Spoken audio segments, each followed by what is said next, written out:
एका व्यक्तीने 30% रक्कम खर्च केली तरी सुद्धा त्याच्याकडं 6,300 रुपये शिल्लक आहे तर सुरुवातीला त्याच्याकडे किती रक्कम होती। आता याने खर्च किती केली हो 30%, म्हणजे याच्याकडे एकूण किती असेल 100%। 100% याच्याकडे रक्कम होती, खर्च झाली 30%, बरोबर।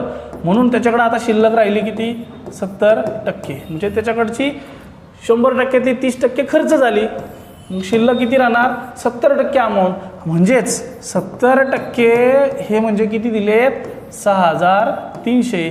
तर आपल्याला त्यांनी काय म्हणले सुरुवातीला म्हणजेच 100% म्हणजे किती सांगितल्याप्रमाणे याचा तिरकस गुणाकार होईल 6,300 इंटू 100 डिवायडेड बाय 70।